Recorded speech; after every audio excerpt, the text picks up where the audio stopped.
माऊलीनंतर समाधी नाही, तुकोबानंतर वैकुंठ गमन नाही, शिवरायानंतर छत्रपती नाही, संघर्ष गंधर्वानंतर गाणं नाही, रामानंतर आचरण नाही, रावणानंतर श्रीमंत नाही, गरुडानंतर भरारी नाही. आणि आज आपल्याला जे पाहुणे लाभले त्यांचं जे कर्तृत्व आहे त्याला काही तोड नाही, असे आजचे आपले माननीय प्रकाशजी जावडेकर सर इथे उपस्थित राहिले. मी पुनश्च एकदा त्यांचं अखिल भारतीय स्वामी स्वराज्य संस्था विभागीय केंद्र पुणे यांच्या वतीने स्वागत करतो आणि सर्व मान्यवरांना विनंती करतो की त्यांनी या कार्यक्रमाची सुरुवात दीपप्रज्वलनाने करावी. सर्व मान्यवरांना विनंती की दीपप्रज्वलन करावं. स्वच्छतेचा संकल्प घेऊन ज्ञानदीप आज प्रज्वलित करू. स्वच्छतेचा संकल्प घेऊन ज्ञानदीप आज प्रज्वलित करू. सेवाभावाच्या या पवित्र वाटेवर समाज हिताचा ध्यास धरू. सेवाभावाच्या या पवित्र वाटेवर समाज हिताचा ध्यास धरू. अखिल भारतीय स्थानिक स्वराज्य संस्थेच्या या ज्ञान मंचावर उज्ज्वल भविष्य घडू दे. प्रत्येक विद्यार्थी स्वच्छ भारताचा एक खरा शिल्पकार होऊ दे. आजच्या या उद्घाटन प्रसंगी मी ईश्वरचरण ही प्रार्थना करतो आणि या दीपप्रज्वलनाने आजच्या या कार्यक्रमाची सुरुवात झालेली आहे, उद्घाटन झालेलं आहे असं मी घोषित करतो. आज अखिल भारतीय स्थानिक स्वराज्य संस्था विभागीय केंद्र पुणे येथे आपण सर्वजण या स्वच्छता निरीक्षक पदविका अभ्यासक्रमासाठी उपस्थित राहिला सर्वांचे मी पुनश्च एकदा स्वागत करतो. हे जे वर्ष आहे आपल्या अखिल भारतीय स्थानिक स्वराज्य संस्थेचे हे शताब्दी महोत्सवी वर्ष म्हणून आम्ही साजरं करत आहोत आणि अशा या शतक महोत्सवी वर्षा निमित्ताने जो आजचा स्वच्छता निरीक्षक पदविका अभ्यासक्रम आहे या अभ्यासक्रमासही आपण याला गोल्डन जुबली म्हणतो. असेच काही गोल्डन सर्व आपण कर्तृत्वाने म्हणा, त्यानंतर सामाजिक वेगवेगळे जे काही आपण कार्य करतो या सर्व कार्याने गोल्डन असलेले असे माननीय प्रकाशजी जावडेकर सर आपल्याला या आपण शताब्दी महोत्सवी वर्षानिमित्ताने पाहुणे म्हणून लाभले. आम्ही आमच्या या संस्थेचा अहोभाग्यच म्हणू. त्यानंतर मी आजच्या कार्यक्रमाची प्रास्ताविक करण्यासाठी माननीय जगांबोले सर विभागीय संचालक यांना विनंती करतो की त्यांनी या कार्यक्रमाचं प्रास्ताविक करावं.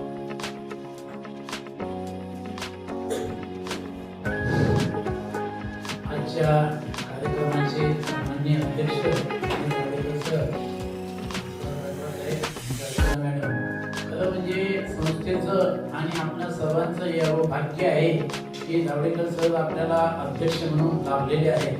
खरोखर अहोभाग्यच आहे, कारण जावडेकर सरांचा जो जनसंपर्क आहे तो अतिशय दांडगा आहे. 12 वर्ष जे आमदार होते, विधान परिषद सदस्य, 12 वर्ष खासदार होते, पर्यावरण असेल, शिक्षण असेल, ब्रॉडकास्टिंग असेल, विविध जी खाती आहेत ती नुसती सांभाळली नाही तर त्याच्यात नाविन्यपूर्ण असे बदल केले जे जनतेच्या याच्यात. आणि असंख्य अशा समित्या आहेत की ज्यांचे जे पॉलिसी डिसिजन बनवतात त्या समित्या शासन नेमकं त्याच्यामध्ये अनेक समित्यांमध्ये अध्यक्ष म्हणून होते आणि गेले म्हणजे 40-45 वर्ष त्यांनी जनसेवेसाठी वेचलेले आहेत. असे म्हणून मी म्हणतो की आपलं भाग्य आहे.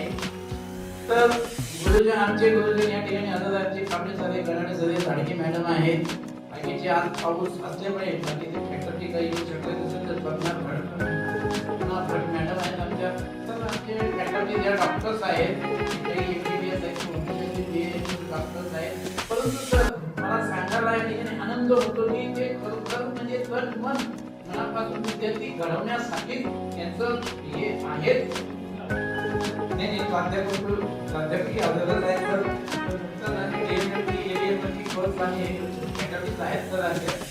तर आम्ही विद्यार्थी बंधू भगिनींनो, म्हणजे ज्यांच्यासाठी हा कार्यक्रम आहे आणि ज्यांनी या संस्थेत प्रवेश घेतलेला त्या संस्थेविषयी मी फक्त 2 मिनिट माहिती देईन.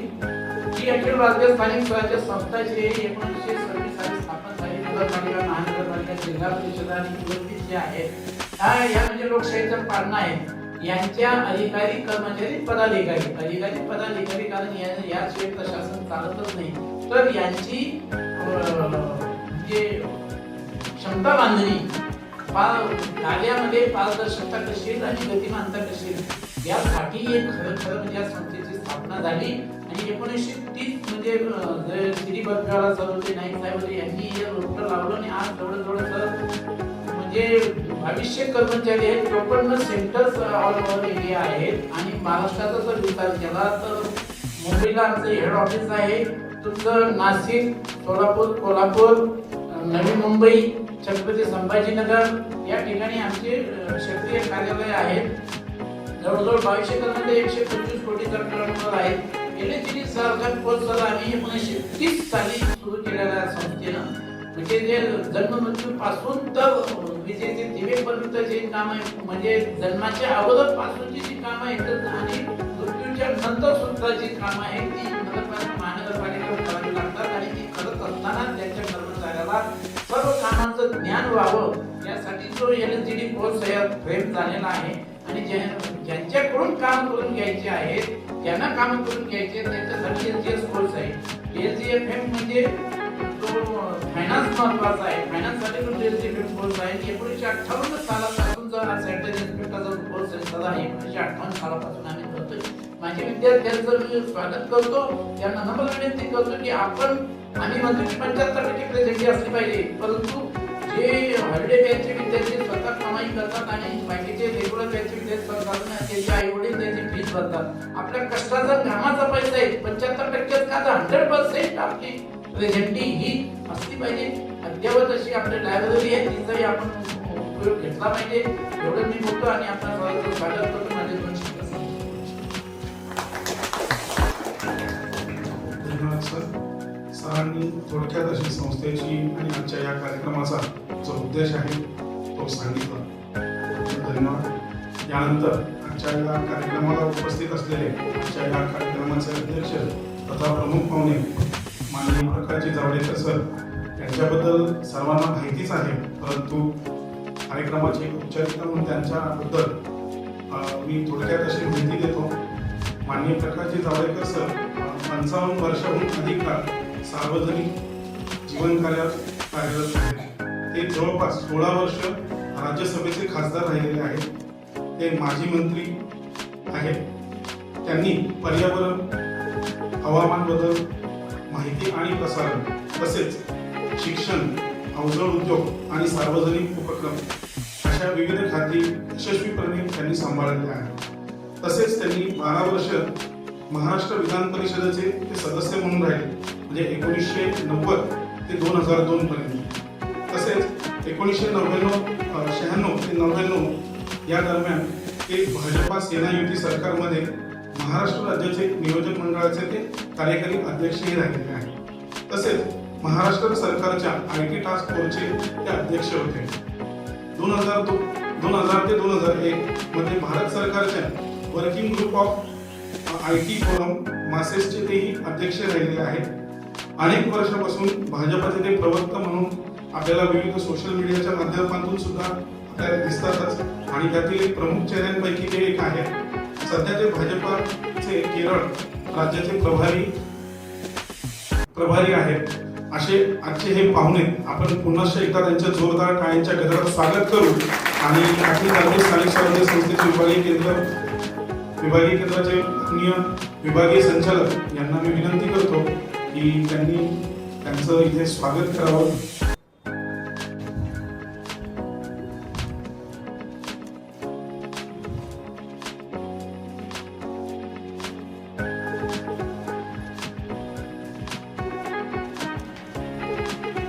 माननीय पाहुण्यांचं इथे अखिल भारतीय स्थानिक स्वराज्य संस्था विभागीय केंद्र पुणे यांच्या वतीने पुणेरी पगडी, शाल तसेच संस्थेचे स्मृतिचिन्ह देऊन त्यांचं इथे आम्ही स्वागत करीत आहोत. ज्यांची स्वप्ने दमदार असतात त्यांनाच ध्येय प्राप्ती होते. ज्यांची स्वप्ने दमदार असतात त्यांनाच ध्येय प्राप्ती होते. फक्त पंख असून काही फरक पडत नाही. फक्त पंख असून काही फरक पडत नाही मित्रांनो. जिद्दीमुळेच उडान सफल होते. जिद्दीमुळेच उडान सफल होते. असे आजचे प्रमुख पाहुणे इथे उपस्थित राहिले. त्यांचं पुनश्च एकदा मी संस्थेच्या वतीने मनपूर्वक स्वागत करतो.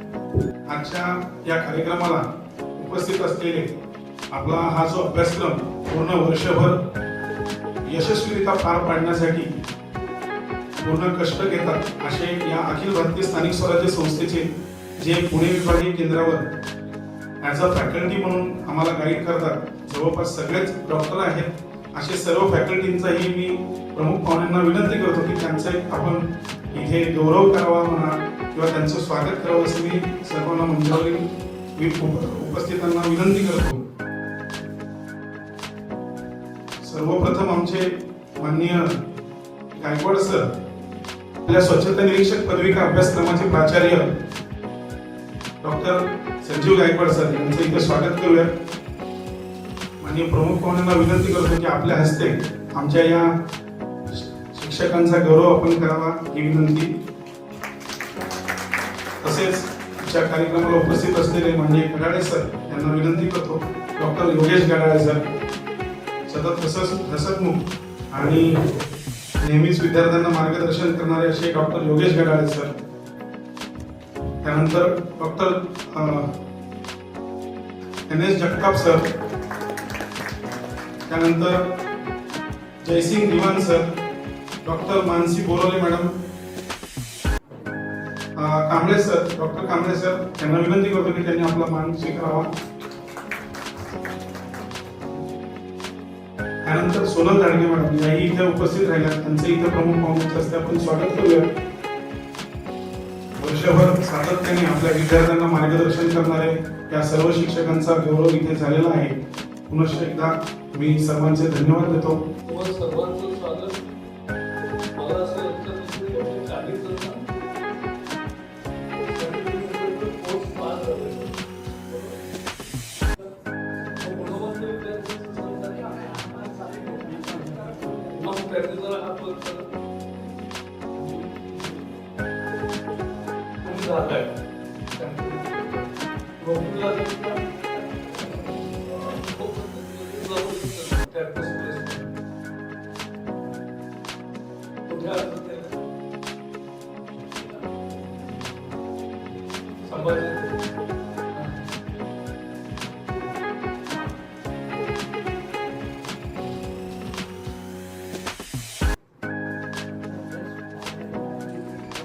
याच सेवेमध्ये अच्छा व्हेरी गुड बघायला काय नाव तुमचं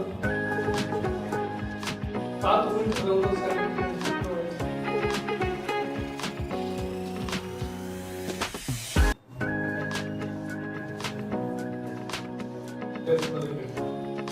डिग्री म्हणजे काय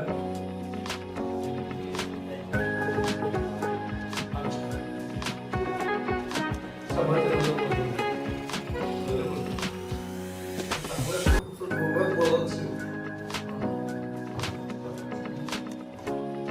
जे नवीन मुलं आहेत त्यांनी जरा सगळे नवीन ठीक आहे. आता मला कोणी सांगा की तुम्ही या कोर्सला का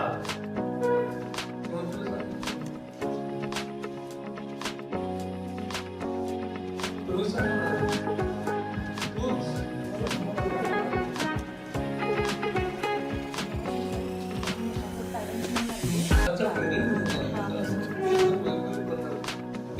विद्यार्थी कोण आहेत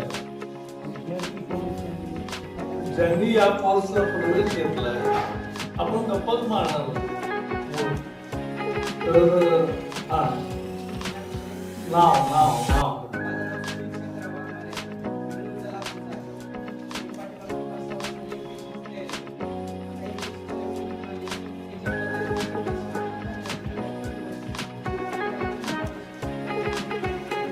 तुमचं शिक्षण काय?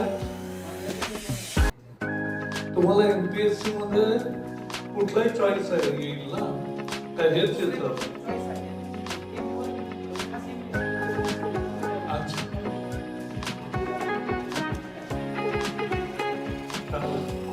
आणि कोण कशासाठी आलं जरा सांगा. तुम्ही सांगा.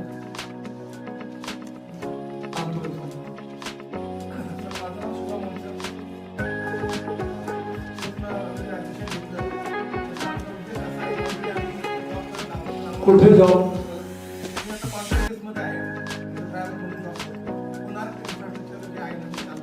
पुण्यात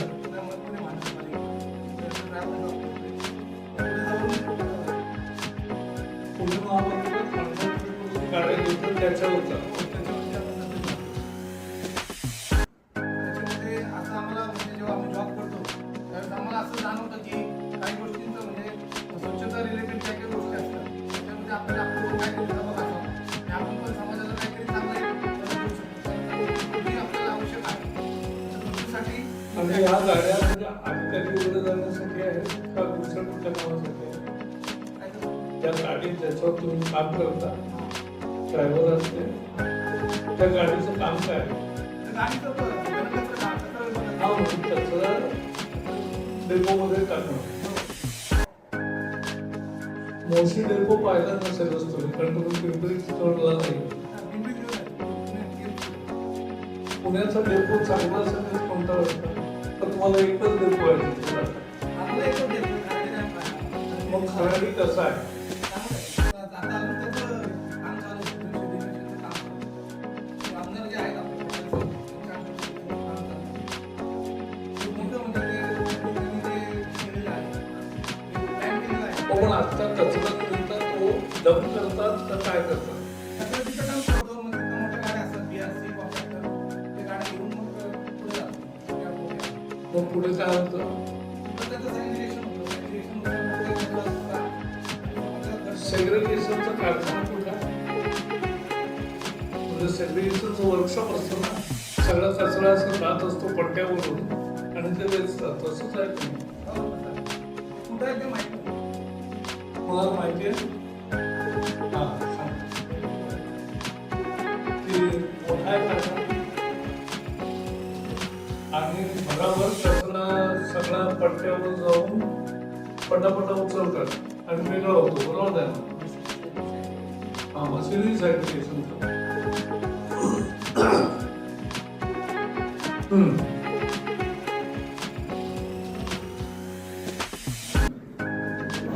कोणीतरी सांगा पुण्यामध्ये कचऱ्याची मुख्य समस्या काय?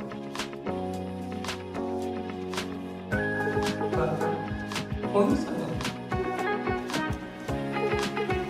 हा वर्गच आहे असं समजा आणि पहिला झाला तुम्ही कसं करतो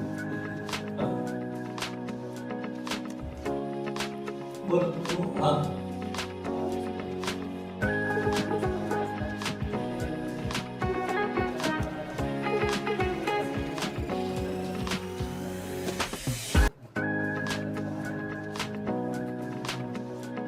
अच्छा म्हणजे अजूनही काही जणांचा कचरा गोळा होत नाही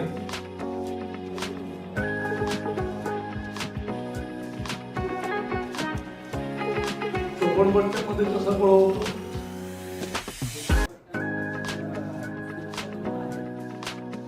ते गोळा करतात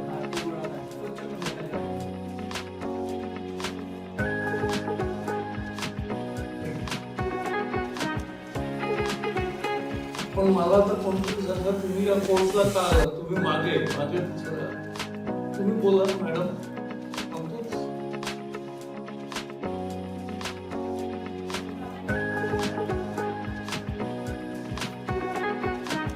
बाबा आधी काय करतात बाबा काय करतात अच्छा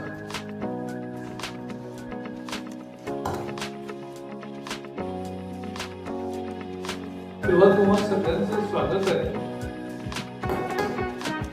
एक लक्षात घ्या सॅनिटरी इन्स्पेक्टर हे नाव बदलून स्वच्छता दूत ते सगळे वेळेवर येतात का बरोबर काम करतात का आणि तेच माणसं आहेत ना जे पगार घेतात माहिती ना तुम्हाला ते पगार घेणाऱ्या वेळेला आणि का झाडणाऱ्या वेळेला पण ते झाडणारा वेगळा असतो त्याचं कारण सॅनिटरी इन्स्पेक्टरचं त्यात रोल आहे की नाही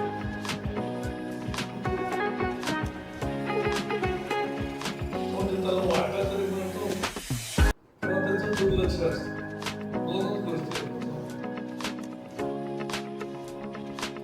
तुमच्यापैकी सगळ्यांनी प्रतिज्ञा केली पाहिजे की ज्यांना झाडण विभागाच्या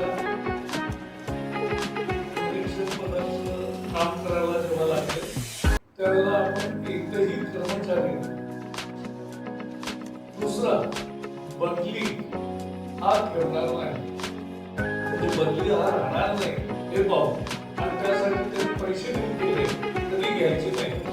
मान्य आहे का? जरा हात वर करा.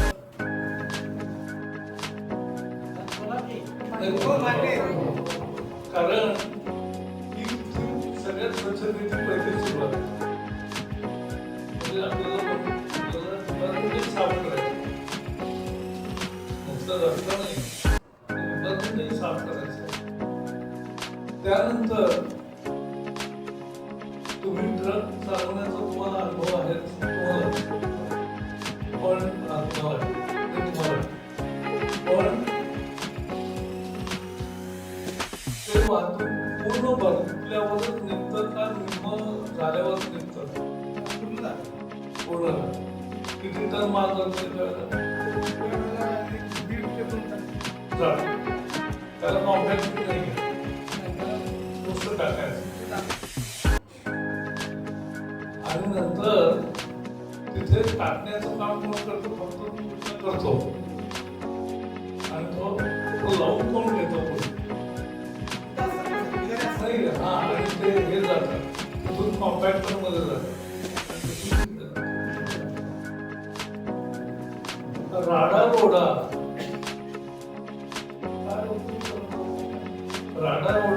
आम्ही नियम केला पहिल्यांदा स्वातंत्र्यानंतर नियम केला की राडा रोडा रस्त्यावर नदी काठी कुठेही टाकता येणार नाही. तो महापालिकेच्या ठराविक पॉइंटला जमा केला पाहिजे. कुठे जमा करायचा असतो? राडा रोडा कुठे जमा करायचा असतो?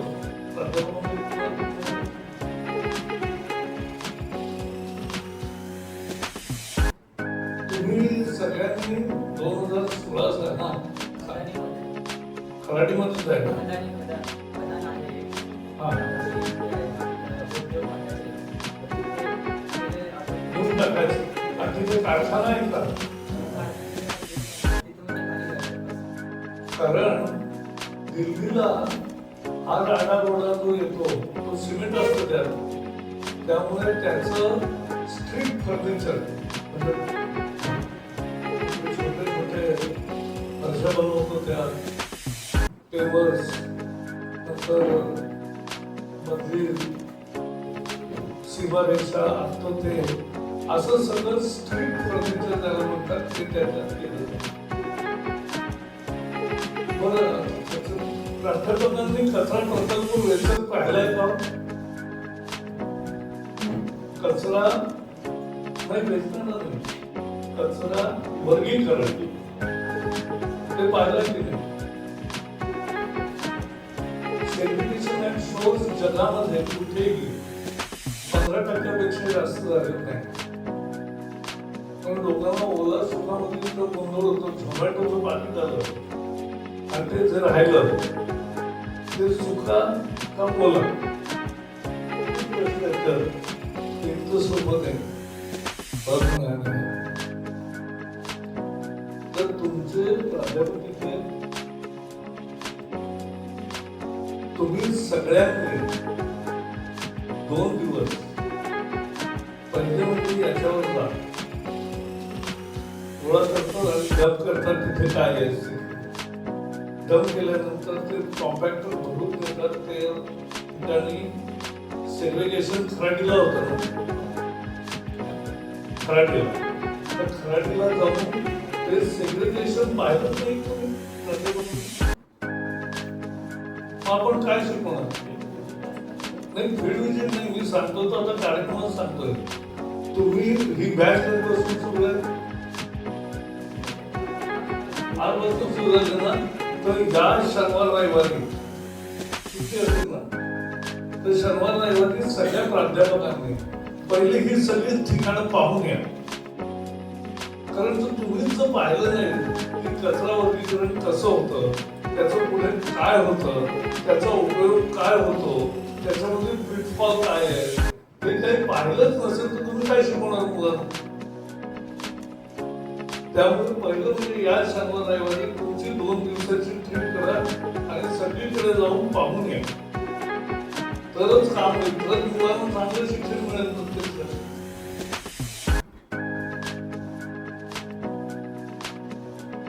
बरं ज्याला सॅनिटरी इन्स्पेक्टर म्हणजे ज्याच्या घरामध्ये कोणीतरी स्वच्छतेच्या कामात होता असे कोण आहे? कोणी आहे? तुम्ही सांगा. आणि एकच आहे. तर बघा, या 2 जणांना प्रत्यक्ष थोडा अनुभव आहे आणि त्यांना माहिती आहे. म्हणजे प्राध्यापकांचा क्लास ते घेऊ शकते असे आहे. त्यामुळे तुम्ही या संदर्भात जाऊन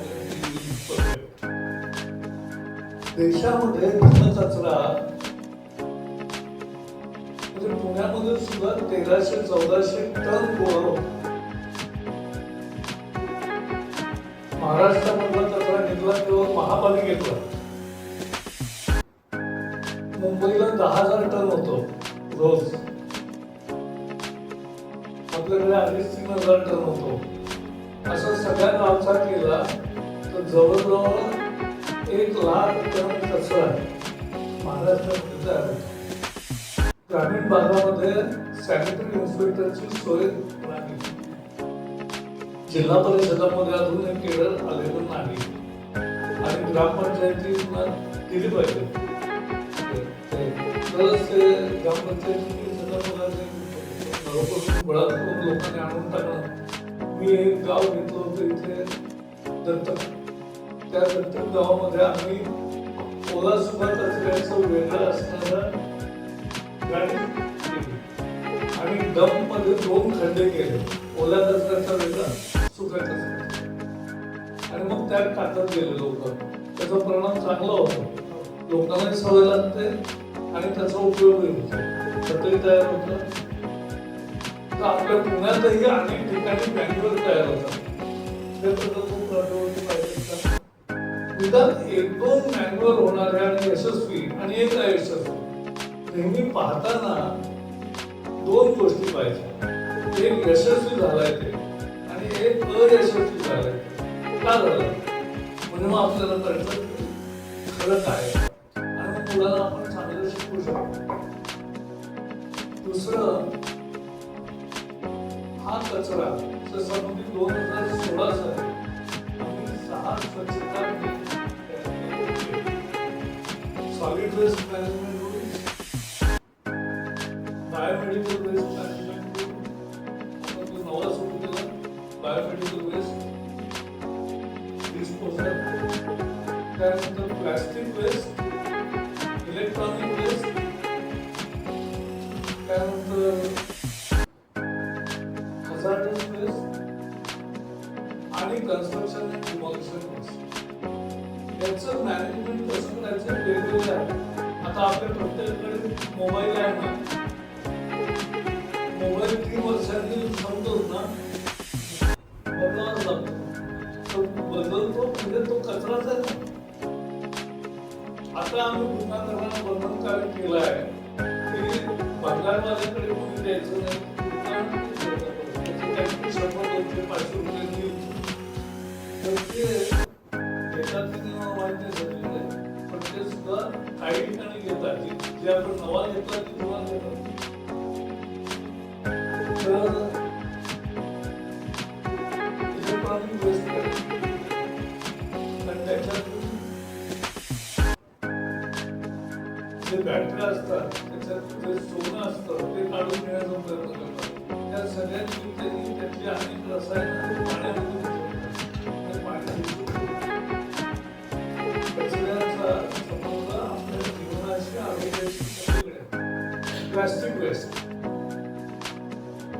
वेस्ट जवळजवळ निर्भर रोज 30,000 टन जमा होते. आता तो 40,000 टन जमा होते, पण गोळा होत नाही. Plastic per se is not bad. Plastic is useful and it is recyclable. The issue is uncollected plastic. मग ते आपल्याला गावोगावी रस्त्यावर पडलेलं दिसतं. मग गाडी मशिनी खातात. त्यांच्या पोट फुगल्यावर ऑपरेशन केलं की त्यात 50-50 किलो प्लास्टिक.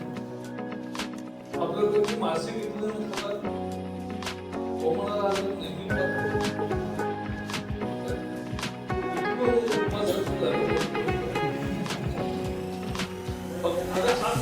मासे खात त्यात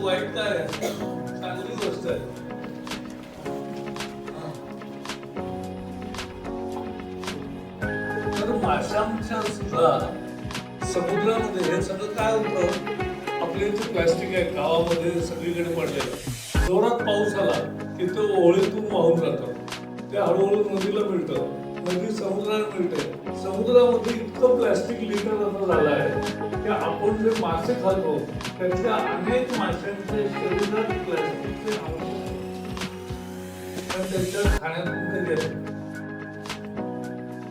म्हणजे आपण स्वच्छता नाही ठेवली तर आपलं जीवन धोक्यात आहे.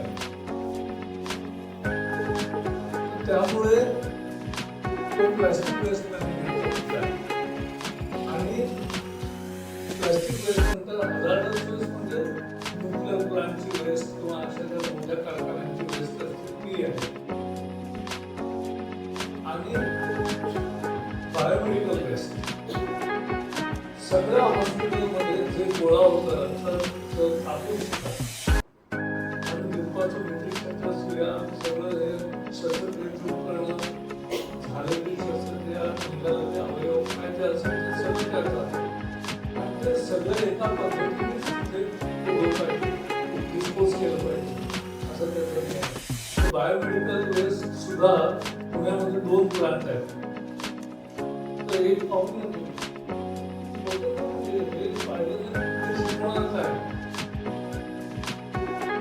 तो पाहून घ्या. परदेशात कोण जाऊन आलाय नाही. परदेशाचं वैशिष्ट्य पण टीव्हीवर सगळ्यांनी परदेशात पाहिलंय तर काय वेगळे पण दिसतं. देशाची एकमेव पहचान स्वच्छता असते, वेगळे पण स्वच्छतेत आहे. आणि म्हणून प्रधानमंत्र्यांनी 2016 साली हा कार्यक्रम जाहीर केला. 15 साली की पहिल्याच वर्षी त्यांनी घोषित केला स्वच्छ भारत. आणि मग आम्ही गाणं बनवलं स्वच्छ भारत काय इरादा कर लिया हमने. पण ते अजून व्हायचं चालूच राहणार आहे. जर मला पुढच्या दिवस संस्कार करत गेले पाहिजे. आपलं घर किती स्वच्छ आहे. आपण घर स्वच्छ ठेवून कचरा बाहेर टाकतो. आता हल्ली कचरा लोक गोळा करतात तेवढं चांगलं जातं थोडं सुद्धा. पण ते सुद्धा सगळ्यांकडे डबे आहेत की नाही टाकतात कशा ते पाहायला पाहिजे. आम्ही सगळ्या घरी गावी 2-2 बाटल्या पण दिल्या तर त्या टाकायला ओला कचरा सुका कचरा पेंट करूनच. तर हे जर केलं तरच शहर स्वच्छ. तुम्हाला आठवत असेल गुटख्याच्या आम्ही सगळं गोळा केलं प्लॅस्टिकला. एक दिवस मी मुंबईला 10,000 टनाचा ढीग आहे मुंबईला. तर त्याच्या माथ्यावर त्याच्यावर जायला ट्रकला वाटा आहे तर वर जाऊन टाकायचा. त्यामुळे तिथे मी वर गेलो. खूप म्हणजे डोंगरासारखा पर्वतासारखा ढिगा राहिला आणि त्याच्यावर गेल्यावर तिथे 1,000 मुलं काम करत होते. लोक आपल्याला पाहिजे कोणी काच उचलताय, कोणी प्लास्टिक उचलताय, कोणी काही उचलताय. तर पातळ पन्नी जी मिळते बाकीला वगैरे देतात अजूनही गैरकानूनी आहे पण ते देतात. त्या पातळ पिशव्या प्लास्टिकच्या उचलत. तर मुलांना मी विचारलं तुम्ही सगळं उचलताय पण प्लास्टिकच्या पिशव्या का नाही उचलत. तर तो म्हणला साहेब तुम्हाला काय सांगू 1 किलो प्लास्टिकचं उचलायला 250 वेळा वाटावं लागतं. 250 पिशव्या गोळा केल्यावर 1 किलो होतं. त्यामुळे 1 किलो गोळा करण्यासाठी 250 वेळा वापरावं लागतं. परवडत नाही. तिथून मी गेलो मंत्रालयात आणि लगेच बैठक घेतली आणि निर्णय केला की तोपर्यंत प्लास्टिकच्या प्लास्टिकमध्ये मॅक्रॉन वगैरे असायचं ते तुम्ही जमिनीच्या बाजूला नाही पडत. आम्ही लगेच नियम केला की 40-50 मॅक्रॉनचं पाकिट पाहिजे त्याच्यामध्ये दूध गरजेचं 40-50 मॅक्रॉनचा नियम आणल्याबरोबर आता कुठेही तुम्हाला प्लास्टिकचं दुधाची पिशवी मिळणं इकडे तिकडे पडली.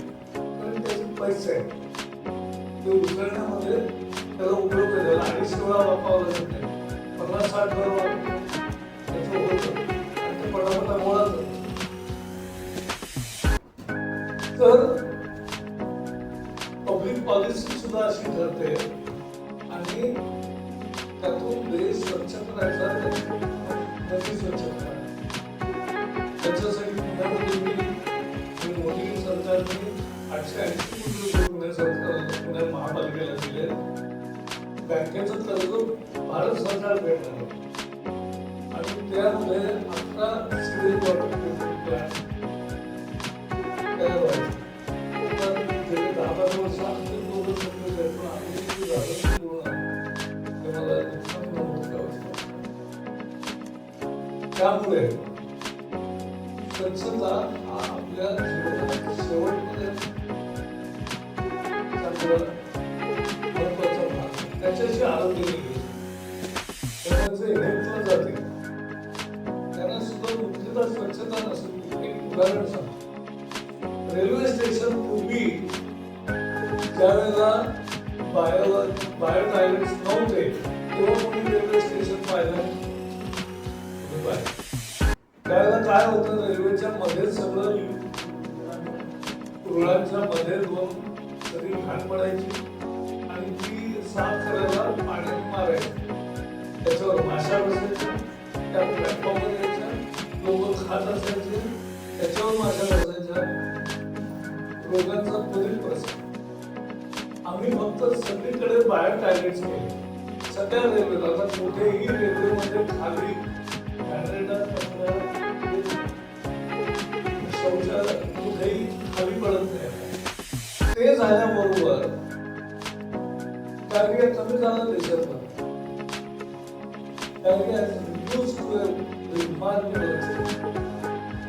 कारण तो जो रेल्वेवर सगळा तमाशा घाण आहे, आता स्वच्छता आहे. आता खाण्याचे पदार्थ पूर्वी आम्हाला रेल्वेमध्ये सुद्धा नुसत्या थाळ्या अशा उघड्या वाट्या त्याच्यामध्ये वाट्या म्हणजे त्यालाच फाटकीलाच वाट्या असायच्या आणि त्याच्यामध्ये सगळे तसंच यायचं उघडं. आता सगळं बंद आणि काही बंद येतं. त्यामुळे छोट्या छोट्या गोष्टीतून स्वच्छ जीवनाकडे जाणं हा प्राण आणि त्याचे सॅनिटरी इन्स्पेक्टर हे मुख्य आधार आहे. तुम्ही जितकं चांगलं काम करा त्या क्षेत्रात जात एक तुकाराम मुंडे कुणाला व्हायचं आहे सांगा जरा. त्याची अम्बिशन आहे, हो मला मुंडे व्हायचं. करेक्ट. हे ते बघा त्याचं पुस्तकही आहे. कारण चांगलं काम करायचं 74 बनलेलं आहे. आणि चांगलं काम केलेलं लोकांनाही आवडत नाही, संबंधित व्यापाऱ्यांना वगैरे आवडत नाही. हप्ता गोळा करून वर देऊन काहीतरी करून त्याची बदली करतात. पण ते 74 बनले सोडून आता ते महाराष्ट्राचे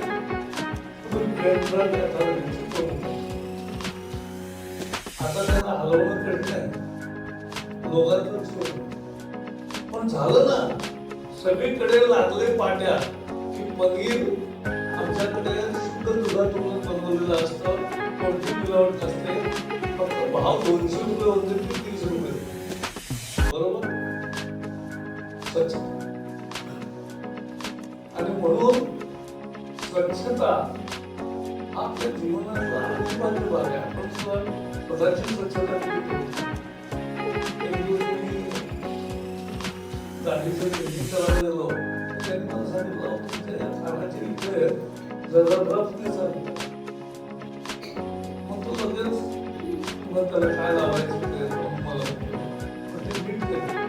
स्वतःची स्वच्छता स्वतःलाच करायची, घराची स्वच्छता स्वतःलाच करायला लागते आणि शहराची स्वच्छता सगळ्यांनी मिळून करायची. आणि त्यातले सॅनिटरी इन्स्पेक्टर हे महत्वाचा घटक आहे. त्यामुळे तुम्ही सगळेजण चांगले सॅनिटरी इन्स्पेक्टर व्हा. प्रथम प्राध्यापक जाऊन येतील शर्मालयामध्ये, नाही आले तर मला सोमवार नंतर कोणी विद्यार्थी कळवू शकतो. पण शर्मालयावर जाऊन येतील आणि ते पाहून येतील. त्यामुळे त्यांचे शिक्षण शिकवणं सुद्धा अधिक वास्तववादी होईल. नुसतं पुस्तकातलं वाचून दाखवून उपयोग नाही शिकवणं, तर ते पाठ करून शिकवणं ते महत्त्वाचं आहे. मी तुमच्याशी जसं बोलतोय असं बोलता आलं तर चांगलं शिक्षण. सगळे मुद्दे लक्षात राहिले. प्रकाश सरचा क्लास अच्छा लगा? अच्छा लगा? चलो धन्यवाद.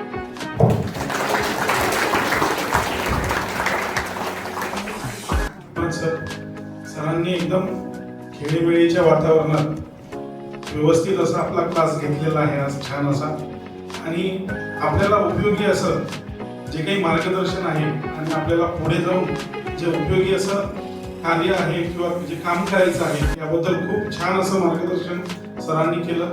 पुनश्च एकदा सरांचे मी मनपूर्वक धन्यवाद देतो. आणि यानंतर जे गुणवंत विद्यार्थी आहेत तत्पूर्वी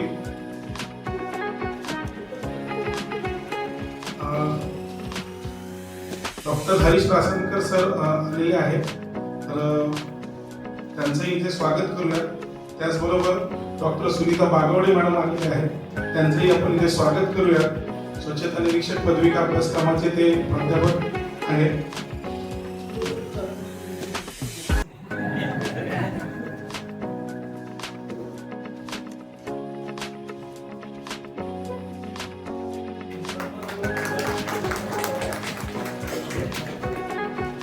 तसेच यानंतर आपले जे गुणवंत विद्यार्थी आहेत त्याला स्वच्छता निरीक्षक पदविका अभ्यासक्रम त्यांनी पूर्ण केलेला आहे यशस्वीरित्या, आणि आपल्या पुणे विभागीय केंद्रातून तो प्रथम आलेला आहे आणि भारतामधून चौथा आलेला आहे. असा प्रथम क्रमांक जो मिळवलेला आहे विशाल संभाजी शेरकर 85.13% क्रमांक पर्सेंटेज मिळवून त्याने आपल्या पुणे केंद्रातून प्रथम व भारतामधून चौथा क्रमांक त्यांनी मिळवला आहे. एकदा आपण जोरदार टाळ्यांच्या गजरात त्याचं स्वागत करूया आणि त्याला शुभेच्छा देऊया. विद्यार्थी पुढील जे आहेत ते उपस्थित नाही आहेत, परंतु मी अनाउन्समेंट नक्की करेन. खंदारे स्थापना माते मारोतराव 82.88% मिळवून ती द्वितीय क्रमांक तिने मिळवलेला आहे. तसेच सुळे सुकुमार लक्ष्मण 80.13% मिळवून त्यांनी तृतीय क्रमांक मिळवलेला आहे. सर्व गुणवंत विद्यार्थ्यांचे संस्थेच्या वतीने मनपूर्वक हार्दिक अभिनंदन. यानंतर आजच्या या कार्यक्रमाच्या आपण शेवटाकडे वळूया. आज हा जो आपला कार्यक्रम होता स्वच्छता निरीक्षक पदविका अभ्यासक्रम, या अभ्यासक्रमाचा उद्घाटन समारंभ इथे आज संपन्न झालेला आहे आणि माननीय प्रकाशजी जावडेकर सर यांच्या मार्गदर्शनाने या कार्यक्रमाला आणखीनच शोभा आलेली आहे. कार्यक्रमही झालाय बहारदार, त्यामुळे मानलेच पाहिजे आभार. तर मी विक्रांत सावंत यांना विनंती करतो की त्यांनी आजच्या या कार्यक्रमाचे आभार व्यक्त करावे.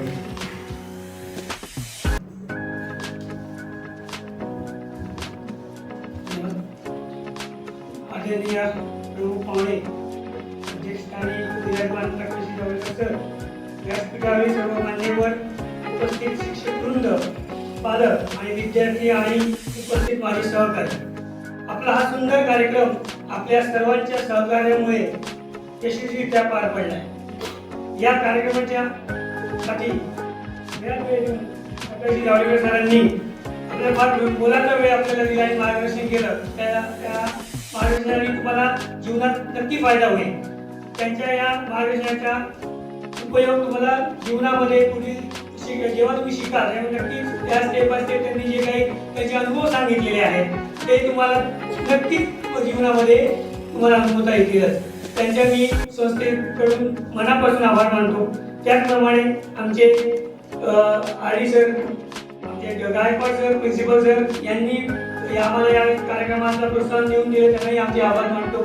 त्याचप्रमाणे माझे सहकारी मित्र ज्यांनी या कार्यक्रमाला मोलाचा हातभार लावून हा कार्यक्रम यशस्वीरित्या पार पडला असे माझे सहकारी, त्याचे मी आभार मानतो. त्याचप्रमाणे ज्यांच्यासाठी हा कार्यक्रम केलेला आहे असे विद्यार्थी भविष्यासाठी जे आलेले आहेत त्यांना मी पहिले अभिनंदन करतो की त्यांनी या एसआय कोर्ससाठी भाग घेतलेला आहे, त्याचे मी विशेष आभार मानतो.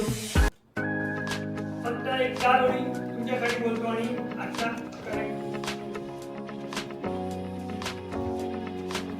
ऋण शब्दांचे नाही, ऋण आहे सहकार्याचे. ऋण शब्दांचे नाही, ऋण आहे सहकार्याचे. ऋण आहे प्रेमाचे आणि विश्वासाचे. ऋण आहे प्रेमाचे आणि विश्वासाचे. मनपूर्वक आभार मानतो आपण सर्वांचे. धन्यवाद.